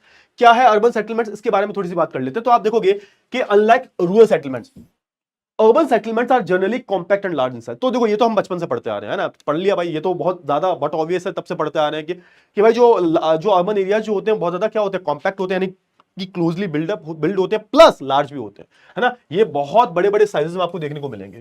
Clear हो ना? अच्छा, आप देखोगे ये हमेशा आपको maximum non agricultural economic activities में ही इंडल्ज दिखेंगे। यहां पर मैक्सिमम क्या होता है, पूरे देश के या पूरे शहर के जो भी एडमिनिस्ट्रेटिव फंक्शंस जो होते हैं, वो सारे कहां से चलाए जाते हैं, वो सारे यहीं से चलाए जाते हैं। भाई दिल्ली में चले जाओ आप, दिल्ली में आपको जितने भी पूरा देश का एडमिनिस्ट्रेशन कहां से हो रहा है, दिल्ली से हो रहा है। भाई पार्लियामेंट कहां पर है, दिल्ली में। सुप्रीम कोर्ट कहां पर, दिल्ली। तो समझो यहाँ पे, तो ये सारी चीजें आपको यही होती दिखाई देंगी। ठीक है सर। आप देखोगे कि यहां पर फिर अगले लाइन में क्या बोला गया है, as mentioned earlier cities are functionally linked to the rural areas around them. ये तो ये लाइन देखो, ये भी मैंने पहले बता रखी है कि भाई देखो, एक तरीके से कनेक्शन होता है, म्यूचुअली कनेक्शन होता है कि शहर वाले लोग गांव की जरूरतें पूरा करते हैं, गांव वाले लोग जो है शहर की जरूरतें पूरा करते हैं। और आप देखोगे 10 exchanges of goods and services is performed sometimes directly और sometimes through a series of market towns and cities। तो या तो डायरेक्टली चीजों को एक्सचेंज किया जाता है, या फिर आप देखोगे कि एक बड़ा शहर है, यहां से फिर एक छोटे शहर में कोई चीज आई, फिर एक छोटे से डिस्ट्रिक्ट में वो चीज आती है, फिर छोटे से टाउन में आती है, फिर वहां से आप देखोगे छोटे छोटे गांव में उनको डिस्ट्रीब्यूट कर दिया जाता है। तो या तो डायरेक्टली या फिर इनडायरेक्टली एक तरीके से डिस्ट्रीब्यूशन आपको देखने को मिलता है। अच्छा, फिर एक चीज और आती है यहाँ पर, एक चीज आती है कि हमारा जो सेंसस हुआ था, है ना, इंडिया का 1991 में, इन्होंने एक तरीके से शहर को डिफाइन किया, अर्बन सेटलमेंट्स को डिफाइन किया है। इन्होंने बोला है कि all places which have municipality, municipality को पता होगा, वो शहरों में आपको म्युनिसिपैलिटी देखने को मिलती है, जो शहर का जो एडमिनिस्ट्रेशन होता है, साफ सफाई का काम, जो भी चीजें होती है ना, शहरों की सफाई से लेके जो भी, है ना, जो भी बेसिक जो चीजें होती हैं उनकी हम बात करें, तो आप देखोगे वो सारी म्युनिसिपैलिटी की होती है। म्युनिसिपैलिटी की, गांव में क्या होता है, गांव में पंचायत होती है। ठीक है सर। म्युनिसिपैलिटी की हम बात करें, जहां पे आपको municipality, corporation, cantonment board, cantonment board क्या होते हैं, तो आप देखोगे जो भी डिफेंस के एरियाज जो होते हैं, वहां पर उनकी एक अलग बॉडी होती है, एक अलग सेपरेट बॉडी होती है जो म्युनिसिपैलिटी से अलग होती है। तो जितने भी डिफेंस वाले एरिया होते हैं, यहाँ पर डिफेंस के जितने भी हमारे आर्मी के लोग, आर्मी की फैमिली रह रही होती है, तो उनकी दुनिया बिल्कुल अलग है, उनको कॉन्स्टिट्यूशन में बिल्कुल अलग माना गया है। तो उनकी जो बॉडी होती है उसको हम बोलते हैं क्या, उसको म्युनिसिपैलिटी नहीं बोलते। उनके जो काम संभालती है, उनके काम म्युनिसिपैलिटी नहीं संभालती। वो जो एरिया होता है वो किसके अंडर में आता है, तो सर वो कैंटोनमेंट बोर्ड के अंडर में आता है ना। और कोई भी हम नोटिफाइड टाउन एरिया कमेटी की बात करें, तो ये सारी जो चीजें हैं, है ना, तो पहली बात तो शहरों में आपको ये देखने को मिलेगा। अच्छा, प्लस फिर यहाँ पे नंबर्स की बात हो रही है कि भाई जो मिनिमम पॉपुलेशन जो है वो 5000 और यहां पर फिर दूसरी जगह at least 75% of male workers are engaged in non agricultural activities. तो आप देखोगे एटलीस्ट वहां पर 75% जो लोग हैं वो नॉन एग्रीकल्चरल एक्टिविटीज में इंगेज्ड है। और फिर आप देखोगे एंड सॉरी, और नहीं है, एंड है, यानी कि ये भी होना चाहिए, यानी कि प्लस है। ठीक है, यानी कि ये भी और ये भी। और डेंसिटी की हम बात करें तो आप देखोगे डेंसिटी एटलीस्ट कितनी होनी चाहिए, 400% पर स्क्वायर किलोमीटर। ठीक है ना। तो ये अगर चीजें पूरी हो रही हैं तभी हम उस पर्टिकुलर सेटलमेंट को अर्बन सेटलमेंट बोलेंगे। क्लियर हुआ ना? चलिए, फिर हमने क्या किया, फिर हमने अलग अलग, जैसे आप पूरी हिस्ट्री उठा के देखोगे 3-4 हजार साल की, 2,500 साल की उठा के देख लोगे, तो आपको बहुत सारे जो टाउन से बनते बिगड़ते हुए दिखाई देंगे। तो उसी के बेस पे हमने डिवाइड कर लिया ancient town, medieval town, modern town और इसके बारे में थोड़ी सी हम बात कर लेते हैं। चलिए सबसे पहले हम एंशिएंट टाउन के बारे में बात करते हैं। ज्यादा बड़ा चैप्टर नहीं है, बस कंप्लीट हो जाएगा, ज्यादा बड़ा मैं ज्यादा आपका समय नहीं लूंगा। अगर मैं एंशिएंट टाउन के बारे में बात करूं तो आप देखोगे कि आज से 2-2.5 साल पहले ये जो टाउन्स है वो बनना शुरू हुए थे, है ना। जैसे मैं गुप्ता की बात करूं, मैं अशोका के टाइम की बात करूं, मैं मॉडर्न्स की बात करूं, मैं तब आपको ये जो पूरा जो टाउन है ना, ये बनते हुए दिखाई देंगे। और आप देखोगे इनका जो हिस्टोरिकल बैकग्राउंड जो है एक तरीके से पिछले 2000 साल पहले देखने को मिलता है। और आप देखोगे कि आज के टाइम पर, है ना, ये जो हमारे एंशिएंट टाउन जो थे वो आपको क्या देखने को मिलते हैं, आज के टाइम पर रिलीजियस और कल्चरल सेंटर्स देखने को मिलते हैं। इसका सबसे अच्छा एग्जांपल आपको देखने को मिलता है बनारस और प्रयागराज। बनारस की हम बात करें तो ऐसा बोला जाता है दुनिया का सबसे पुराना शहर है ना ठीक है ना। तो आप देखोगे one of the most important जो है एक तरीके से टाउन यहां पर देखने को मिलता है। इसकी बहुत पुरानी हिस्ट्री अगर मैं बात करूं बनारस की, ठीक है ना। चलिए अच्छा, अगर मैं बात करूं प्रयागराज की जो इलाहाबाद जैसे अब तो पहले इलाहाबाद था, अब तो प्रयागराज नाम हो गया। पाटलिपुत्र की बात, अरे भैया पाटलिपुत्र की हम बात करें, कितने राजाओं ने उसको कैपिटल बनाया। एक बहुत ही मोस्ट इंपोर्टेंट एंशिएंट टाइम की हम बात करें, अशोका की टाइम की बात करें, मॉडर्न्स की टाइम की हम बात करें, आप अलग अलग राजाओं को उठाओगे तो ये बहुत ही इंपॉर्टेंट सेंटर देखने को मिलता था आपको। पटना जो आज के टाइम पर बिहार में है, पटना में, मदुरई की हम बात करें तो आप देखोगे कुछ हमारे एंशिएंट टाउन है जो जिनकी हिस्ट्री बहुत पुरानी है ना, एटलीस्ट 2000 साल पुरानी की हिस्ट्री आपको देखने को मिलती है। फिर आते हैं मेडिवल टाउन। अब मेडिवल टाउन की हम बात करें तो ये एंशिएंट टाउन के बाद क्या हुआ, जब एंशिएंट के बाद हमारा मेडिवल पीरियड आया। जब मेडिवल की एक्चुअल में जब मैं बात करता हूं ना तो मैं बात कर रहा होता हूं 1200 की बात की, है ना। 1200 की बात को आप पता है ना, 1192-93 में क्या हुआ था, तराइन का बैटल हुआ था। और उसके बाद जो हमारे पृथ्वीराज चौहान जी जो है उनकी पराजय हुई थी। किसने हराया था, मोहम्मद गौरी ने। उसके बाद आप सही में बोल सकते हो कि एक तरीके से मेडिवल टाइम पीरियड शुरू हो गया था। अब इस टाइम में आप देखोगे आपको क्या अलग दिखाई देगा कि बहुत सारे हम इंडिया वालों पर अटैक्स हुए हैं, बहुत सारे अटैक्स हुए हैं। और स्पेशली जो अटैक्स हुए थे, इस्लामिक अटैक्स थे, कहां से हुए थे सर, तो आप देखोगे ये पूरा जो हमारा ये मिडिल ईस्ट जो है, इराक, ईरान, अफगानिस्तान वाला एरिया है, तो यहां से ये पूरा एक, है ना, ये एक पूरा एक हब हुआ करता था। यहां से बहुत सारे जो सुल्तान जो थे, सो कॉल्ड अपने आप को सुल्तान बोलते थे, सल्तनत पीरियड भी बोलते हैं इस टाइम को हम, तो सुल्तानों ने अटैक किया और फिर उन्होंने जो है एक तरीके से नए नए सेंटर्स बनाने शुरू किए।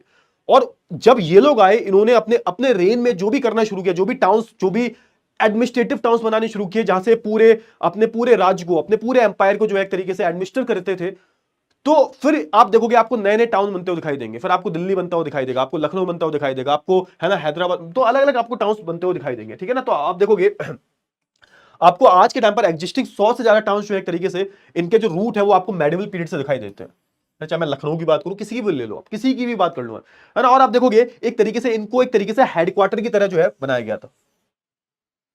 बड़े बड़े जो किंगडम्स थे, खिलजी किंगडम की बात करूं मैं, तुगलक किंगडम की मैं बात करूं, मुगल किंगडम की हम बात करें, तो ये सारे जो किंगडम थे इनके इंपॉर्टेंट हेडक्वार्टर्स हुआ करते थे, ये सेंटर्स, ठीक है ना। क्लियर हुआ, चलिए। तो एक तरीके से ये आपको आई होप क्लियर हो गया होगा। अच्छा, अब आगे मैं बात करूं तो आप देखोगे कि यहां पर there are fort towns which came up on the ruin of ancient town. तो आप देखोगे जब एंशिएंट टाउन जब बर्बाद हो गए थे, है ना, अटैक्स वगैरह हुए, बर्बाद हो गए, फिर आप देखोगे फोर्ट टाउन्स बनाने शुरू हुए, बड़े बड़े किले वगैरह बन जाते थे, है ना। बड़े बड़े आपने देखा होगा किले वगैरह, जैसे आगरा की हम बात करें, दिल्ली की हम बात करें, लाल किला है।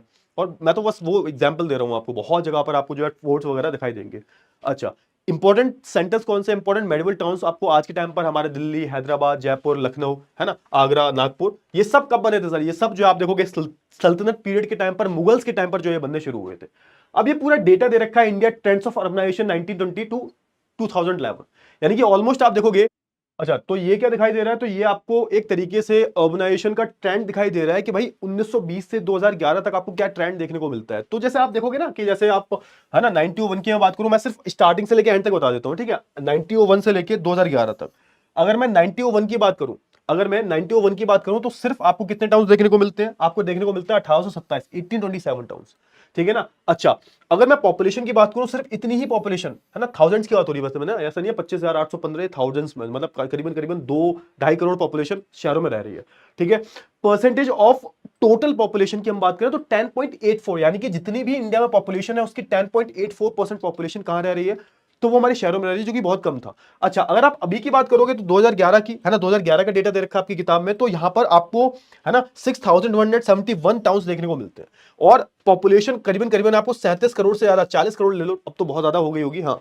तो इतनी पॉपुलेशन आपको जो है शहरों में दिखाई देती है, जो कि टोटल पॉपुलेशन का 31.16% है, ठीक है ना। और आपको अच्छी खासी डेसिमल ग्रोथ, यानी कि अगले 10 साल की हम बात करें तो कितनी ग्रोथ देखने को मिली है, तो आप देखोगे कि 10 साल में आप देखोगे तो आपको यहां से है ना 41%, 26%, 38%, 46, 36, 31, 31। तो अभी आप रिसेंट पीरियड की आप बात करोगे तो ये थोड़ी सी ग्रोथ डिक्लाइन भी हुई है, बट आप देखोगे over the period of time 2000, अगर मैं 2045 तक 50 तक की बात करूं तो लगभग 45 लगभग 75% पॉपुलेशन जो होगी वो हमारी शहरों में रह रही होगी। क्लियर हुआ? चलिए, बहुत ही बढ़िया बात है। अच्छा, अब हम बात कर लेते हैं evolution of towns in India.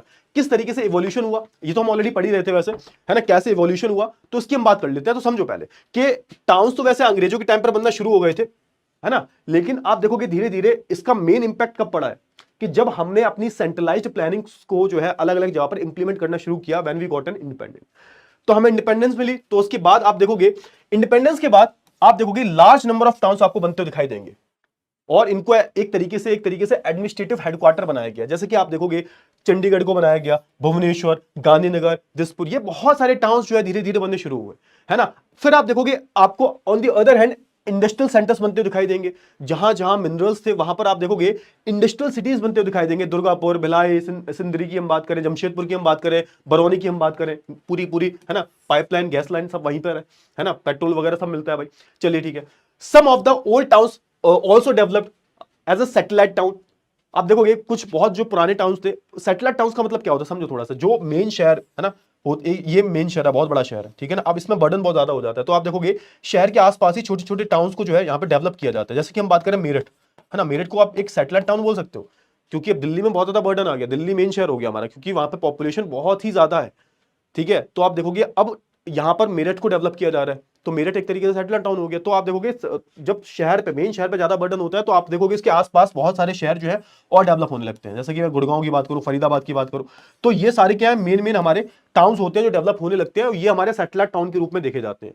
तो ये भी बहुत सारे बने, ठीक है ना, क्लियर हुआ। चलिए, फिर आप देखोगे with increasing investment in rural areas a large number of medium and small towns have developed all over the country. और आप देखोगे फिर धीरे धीरे कुछ ऐसे गांव, पहले गांव बोला जाता था, गांव, कुछ जगहों को गांव बोला जाता था, फिर थोड़ा थोड़ा इन्वेस्टमेंट बढ़ा, लोगों ने पैसा वैसा लगाया, और धीरे धीरे वो रूरल एरिया जो थे, है ना, वो एक तरीके से आप देखोगे मीडियम और लार्ज टाउन्स में भी धीरे धीरे डेवलप होने लगे, ठीक है। तो ये सारे आपको जो है इवोल्यूशन आपको ऐसा कुछ देखने को मिलता है हमारे टाउन्स का। बहुत ही बढ़िया। आगे हम बात कर लेते हैं किसके बारे में, आगे हम बात कर लेते हैं अर्बनाइजेशन इंडिया में, थोड़ा सा आगे हम देखते हैं, और आप देखोगे थोड़ा सा क्या परसेंटेज रहा है। जैसे आप ये डेटा देखोगे ना पीछे पीछे, ये पूरा जो डेटा देखोगे, इस डेटा को यहां पर जो है बताया गया, इस डेटा को पूरा यहां पर जो बताया गया, ये इधर पूरा बताया गया, पूरे डेटा को, ये जो मैंने पूरा डेटा बताया था।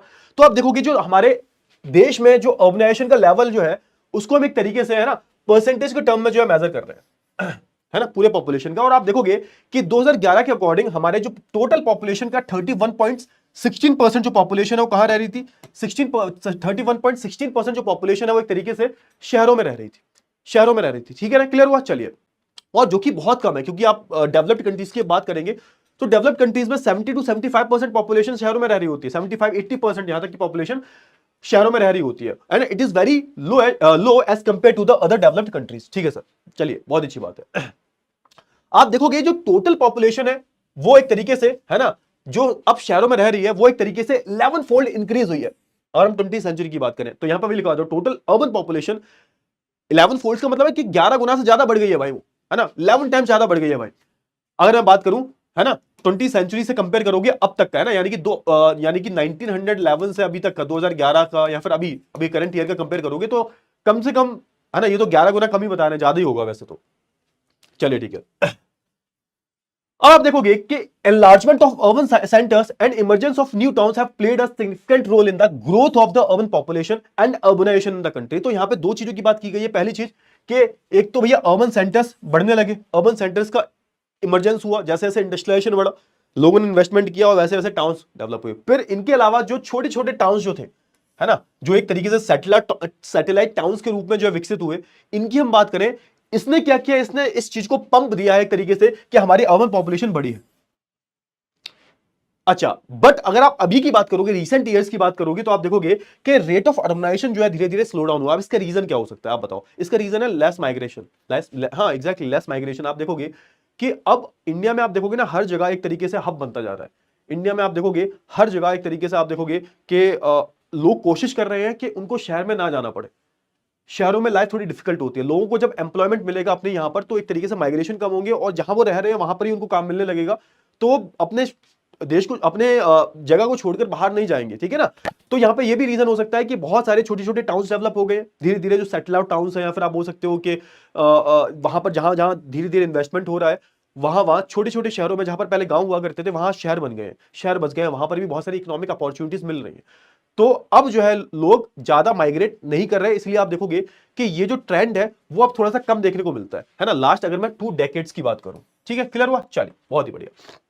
आगे हम बात कर लेते हैं functional classification of town on the base of functions, ठीक है ना। हाँ, याद रखना, जब मैं फंक्शनल क्लासिफिकेशन टाउन की बात करता हूं तो आप देखोगे ये सारे जो फंक्शंस है ना, ये एक दूसरे से ओवरलैप भी करते हैं। ऐसा नहीं है कि भाई कोई एक टाउन जो है वो सिर्फ एक ही फंक्शन पे स्टिक है, ये दोनों, ये सब एक दूसरे को ओवरलैप भी कर रहे हैं। यानी कि हो सकता है कि मे बी एक टाउन जो है वो एडमिनिस्ट्रेटिव टाउन भी हो, और हो सकता है एट द सेम टाइम वो एडमिनिस्ट्रेशन के साथ साथ वो इंडस्ट्रियल टाउन भी हो सकता है वो एक तरीके से टूरिस्ट टाउन भी हो, यहां पर टूरिज्म भी आता हो, समझो थोड़ा। यानी कि ये सारे जो टाउन्स हैं, ऐसा नहीं है कि भाई ये सिर्फ एक ही एडमिनिस्ट्रेटिव फंक्शंस को जो है परफॉर्म कर रहे हैं, ये अलग अलग जो है फंक्शंस को परफॉर्म कर रहे हैं। मे बी वो इंडस्ट्रियल टाउन भी हो सकते हैं, सेम टाइम पर वो ट्रांसपोर्टेशन सिटीज भी हो सकते हैं, वो अलग अलग हो सकते हैं। तो समझो थोड़ा सा, अगर मैं बात करूं एडमिनिस्ट्रेटिव टाउन्स एंड सिटीज के बारे में, तो यहां पर एक आप देखोगे ये जो सिटीज है, ये सारे के सारे सिटीज जो है एक तरीके से हेडक्वार्टर के लिए काम कर रहे हैं, हेडक्वार्टर की तरह काम करते हैं। जैसे कि मैं बात करूं यूपी का हेडक्वार्टर क्या है, लखनऊ है, जो उसकी कैपिटल होती है, ठीक है ना। हमारे पूरे देश का हेडक्वार्टर कहां है, दिल्ली है ना। दिल्ली से भाई पूरा देश चल रहा है क्योंकि दिल्ली कैपिटल है। तो ये सारी जो कैपिटल्स हैं एक तरीके से आप देखोगे एक तरीके से हेडक्वार्टर की तरह काम करती है, जहां पर जितना भी एडमिनिस्ट्रेटिव का काम,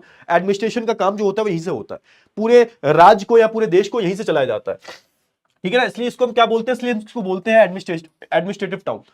इसके अलावा आप देखोगे चंडीगढ़, न्यू दिल्ली, भोपाल, शिलोंग, गुवाहाटी, ये सब क्या है, सारी की सारी कैपिटल्स हैं, ठीक है। फिर मैं इंडस्ट्रियल टाउन की बात करूं तो आप देखोगे ये जो सिटीज बनी क्यों है, क्योंकि यहां पर एक तरीके से आप बोल सकते हो मिनरल्स थे, यहां पर एक तरीके से वो इंफ्रास्ट्रक्चर था कि वहां पर एक आईटी सेक्टर डेवलप हो पाया। तो समझो यहां पे industrial constitute prime motive force of the cities such as Mumbai, Salem, Coimbatore, Modinagar, Jamshedpur, Hooghly, Bhilai etcetera. ये एक तरीके से इंडस्ट्रियल टाउन है।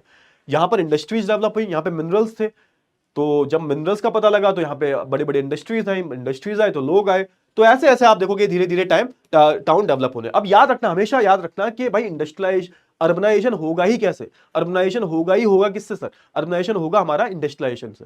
इंडस्ट्रियलाइजेशन होगा, अर्बनाइजेशन होगा, तो वहां पर धीरे धीरे हर चीज कनेक्टेड होती है। इंडस्ट्रियलाइजेशन से ही अर्बनाइजेशन की शुरुआत होती है, ठीक है ना। तो मॉडर्न टाइम पर तो यही होता है। फिर वो बहुत सारी सिटीज जो होती है, ट्रांसपोर्टेशन सिटीज जो होती है, आप देखोगे बहुत सारी सिटीज में पोर्ट्स वगैरह होते हैं ना, ports primarily engaged in the export. मान के चलो ये हमारा इंडिया है, यहां पर एक पोर्ट है, कांडला पोर्ट मान लो। अब कांडला पोर्ट की हम बात करें तो पूरे देश भर का जो सामान होगा वो इस पोर्ट पर आता होगा, है ना। कनेक्टिविटी बहुत अच्छी होगी, तो ये क्या हो गया, हमारा एक ट्रांसपोर्टेशन सिटी हो गया। क्यों, क्योंकि यहां से बाहर एक्सपोर्ट होता है और इंपोर्ट होता है, ठीक है ना। तो ये एक तरीके से हमारा कांडला पोर्ट जो है एक तरीके से क्या हो गया सर, वो एक्सपोर्ट इंपोर्ट के लिए हो गया, समझ में आया। तो यहां पर ये सारी इकोनॉमिक एक्टिविटीज बहुत परफॉर्म की जाती हैं। फिर आप देखोगे कोची, कोडिकोड, ये सब, विशाखापट्टनम की बात करें, ये सब क्या है सर, ये हमारे इनलैंड ट्रांसपोर्टेशन हब है ना। और आप देखोगे और हाँ सॉरी, ये हमारे एक तरीके से आप देखोगे एक तरीके से पोर्ट सिटीज भी है ये। अच्छा, अब कुछ हमारे इनलैंड ट्रांसपोर्टेशन आपको हब भी देखने को मिलते हैं, यानी कि देश के अंदर, इनलैंड का मतलब होता है अंदर की बात की जा रही है। देश के अंदर आप देखोगे आगरा हो गया, है ना, धुलाई की हम बात करें, मुगल सराय की हम बात करें, फिर आप देखोगे इटासरी की, कटनी, यहां पर आप देखोगे कनेक्टिविटी बहुत अच्छी होती है। तो यहां से आप देखोगे इनलैंड ट्रांसपोर्टेशन कनेक्टिविटी बहुत अच्छी है, इसलिए इनको जो है inland transportation cities, transport cities बोला गया है। फिर आते हैं हमारे कॉमर्शियल टाउन। कॉमर्शियल टाउन की हम बात करें तो आप देखोगे इनका स्पेशलाइजेशन किसमें होता है, ट्रेड कॉमर्स में। अगेन मैं बोलूंगा कि जरूरी नहीं है कि एक टाउन एक ही चीज कर रहा हो। एक टाउन जो होता है बहुत सारे अपने फंक्शंस को परफॉर्म करता है। यहां पर क्या होता है, यहां पर एक तरीके से आप देखोगे ट्रेड कॉमर्स बहुत ज्यादा होता है। कैलकाटा, सहारनपुर, है ना, सतना की हम बात करें, ये सब हमारे जो है एक तरीके से आप देखोगे कॉमर्शियल टाउन। माइनिंग टाउन क्या होते हैं भाई, माइनिंग टाउन वो टाउन होता है जहां पर एक तरीके से लोग जो है वहां पर जाते हैं और मिनरल्स को एक्सट्रैक्ट करते हैं। फिर आप देखोगे यहीं पर शहर बसने लग जाते हैं, है ना, जहां पर एक्सट्रैक्शन होता है, लोग आते हैं, काम मिलता है। जैसे हम देखो रानीगंज, झारिया, है ना, कोल की माइंस मिलती हैं यहाँ पर, आयरन ओर्स की माइन मिलती है, डिगबोई, अंकलेश्वर, है ना, गैस की माइंस, सिंगरौली। तो इन सब पर आप देखोगे कि ये सारी जो यहाँ पर मिनरल्स हैं इनको एक्सट्रैक्ट किया जाता है। फिर आते हैं हमारे गैरिसन कैंटोनमेंट टाउन। अच्छा, ये क्या होते हैं भाई, तो आप देखोगे गैरिसन कैंटोनमेंट टाउन होते कौन से, समझो तो ये टाउन वो टाउन होते हैं जिनको एक तरीके से आप देखोगे ना, जहां पर आर्मी, जहां पर डिफेंस के लिए लोग जो है वो रहते हैं, डिफेंस पॉपुलेशन रहते हैं यहाँ पर। हमारे जो आर्मी के, जो एयरफोर्स की हम बात करें, नेवी की हम बात करें, है ना, हम आर्मी की बात करें, तो ये डिफेंस पर्पस के लिए जो है यहाँ पर इन टाउन्स को बनाया जाता है, जहां पर सिर्फ और सिर्फ आर्मी और आर्मी की फैमिलीज वगैरह रहती हैं। आपकी फैमिली में अगर कोई आर्मी वाला होगा, आपके मे बी आपके फादर साहब हो सकते हैं, ठीक है ना, तो आप भी कैंटोनमेंट एरिया में रहे होगे या फिर रहते होगे। तो इनका एडमिनिस्ट्रेटिव फंक्शन बिल्कुल अलग होता है। इनको चलाता कौन है? म्युनिसिपैलिटी नहीं चलाती इनको, इनको कैंटोनमेंट बोर्ड चलाते हैं इनको। जितना भी साफ सफाई का काम होता है, जो भी एक्सवाइजेड काम होता है आपके घर में, वो सब जो है एक तरीके से, है ना, कहां पर वो सबका सब काम कौन करता है? कैंटोनमेंट बोर्ड करता है। और इनको बोलते हैं गैरिसन टाउन। और बिल्कुल अलग होते हैं, बिल्कुल सेपरेटेड शहर में ही होते हैं लेकिन अलग होते हैं। पूरा जो है इनका एक तरीके से गैरिसन, है ना, एक फोर्टिफिकेशन सा होता है, चारों तरफ आप देखोगे बड़े बड़े दीवारें होती है और बहुत बड़ी जगह में होता है। यहाँ पर आपको अंदर सब मॉल्स वगैरह सब कुछ देखने को मिलता है। तो ये हो जाता है हमारी गैरिसन टाउन। तो आप देखोगे अंबाला, जलंधर, है ना, मऊ की हम बात करें, बबीना, उधमपुर की हम बात करें, है ना, बहुत सारे आपको श्रीनगर में मिल जाएगा आपको। अच्छा ठीक है, ये सारा पूरा चैप्टर कंप्लीट हुआ। फिर लास्ट आता है हमारा smart cities mission. Smart cities mission क्या होते हैं? क्या होते हैं स्मार्ट सिटीज? ये बहुत सुना होगा आपने, स्मार्ट सिटीज क्या है sir? What do you mean by smart city? ठीक है, तो इसकी हम बात कर लेते हैं। तो आप देखोगे ये ऑब्जेक्टिव क्या था स्मार्ट सिटी को? आप स्मार्ट सिटी कब बोलोगे? तो भाई ये जो स्मार्ट सिटीज मिशन जो है, एक तरीके से इसका मेन एम ये था कि हम एक तरीके से लोगों को एक बेहतर लाइफ दे पाए, एक बेहतर शहर दे पाए जो कि प्रैक्टिकल हो, जो कि एक तरीके से, है ना, एक तरीके से क्लीन हो, अच्छा इंफ्रास्ट्रक्चर हो, सस्टेनेबल एनवायरनमेंट पर बेस्ड हो, और एक तरीके से अच्छी क्वालिटी ऑफ लाइफ जो सिटीजन को दे पाए। इसके लिए आप देखोगे यहाँ पर स्मार्ट सिटीज मिशन का जो है यहाँ पर लॉन्च किया गया था। अच्छा, इसका मेन फीचर क्या होता है? One of the main feature of smart cities, आप बोल रहे हो किसी भी सिटी को स्मार्ट सिटी, इसका मेन फीचर क्या होता है? तो आप देखोगे कि ये लोग एक तरीके से स्मार्ट सॉल्यूशंस को अप्लाई करते हैं। अब क्या इंफ्रास्ट्रक्चर की बात करूं, इंफ्रास्ट्रक्चर में बेसिक इंफ्रास्ट्रक्चर आ जाता है, जैसे रोड, सड़कें, स्कूल, है ना, बिल्डिंग्स, ये सब, है ना। तो आप देखोगे to apply smart solution to infrastructure and services in order to make them better. यहाँ पे बेसिकली ये मैक्सिमम टेक्नोलॉजी का यूज करते हैं। फॉर एग्जांपल आप बोलेंगे making area less vulnerable to the, आपने देखा होगा बहुत सारे कैसे हम किसी भी एरिया को लेस वल्नरेबल बनाएंगे। तो आप देखोगे जो अर्थक्वेक प्रूफ जो बिल्डिंग्स होती है वो बनाओ, है ना, जो फ्लड प्रोन एरिया होता है उससे थोड़ा सेपरेट करके कि वहां पे बाढ़ वगैरह ना आए, या फिर बाढ़ आ भी जाए तो ड्रेनेज सिस्टम प्रॉपर अच्छे से होना चाहिए। तो ये क्या है सर? ये हमारा स्मार्ट सॉल्यूशन है ना। हम एक तरीके से आप देखोगे कि हम लोगों को चीपर सर्विसेज दें और बेहतरीन सर्विसेज दें, है ना, हम कम से कम रिसोर्सेज में ज्यादा से ज्यादा नीड्स को पूरा कर लें, प्रॉपर इंफ्रास्ट्रक्चर बिल्ड करें। और आप देखोगे यहाँ पर फोकस किस पे रहने वाला है? एक तरीके दो फोकस है। पहली बात तो सस्टेनेबल डेवलपमेंट, यानी कि हमें डेवलपमेंट कुछ ऐसा करना है कि आज के लिए और आने वाली जनरेशन के लिए उनके लिए डेवलपमेंट करके जाए। दूसरी चीज है कि इंक्लूसिव डेवलपमेंट होना चाहिए sir. Inclusive development, inclusive development का मतलब ये होता है कि सबको इंक्लूड करो भाई, सबको। ऐसा नहीं है कोई एक को मिल रहा है एक को नहीं मिल रहा, है ना, इससे इनइक्वालिटी आती है ना। क्लियर हुआ ना? चलिए और फिर क्या होगा? आइडिया ये होगा कि भाई ये पूरा जो एक तरीके से एक जगह को हम डेवलप करेंगे, है ना, पूरे कॉम्पैक्ट एरिया को, और फिर कहीं ना कहीं जो अलग अलग जो शहर है, अलग अलग जो जगह है, वहां पर सेम चीज को हम जो है रेप्लिकेट करेंगे, है ना। क्लियर हुआ ना? एक तरीके से वो जो शहर होगा एक तरीके से दूसरों को भी इंस्पायर करेगा, एक तरीके से वो लाइट हाउस का, है ना, which will act as a light house to the other aspiring cities. तो यानी कि वो एक ऐसा सिटी होगा जो दूसरे सिटीज को एस्पायर करेगा और बाद में वो मॉडल दूसरे शहरों में भी जो है एक तरीके से रेप्लिकेट किया जाएगा। तो ये हमारा स्मार्ट सिटीज मिशन, जहां पर हम लोगों को बेहतर जीवन जिंदगी जो है देना चाहते हैं। और इसी के साथ हमारा जो चैप्टर है वो पूरी तरह से फिनिश हुआ। आई होप आपको बहुत अच्छे से क्लियर हो गया होगा। तो अब हम बात करेंगे नेक्स्ट क्लास में, तो मिले, ठीक है ना। तो नेक्स्ट क्लास में एक नए चैप्टर के साथ मिलेंगे, तो बताना कैसा लगा चैप्टर, ठीक है। तो मिलते हैं हम नेक्स्ट क्लास में, बाय बाय, टेक केयर।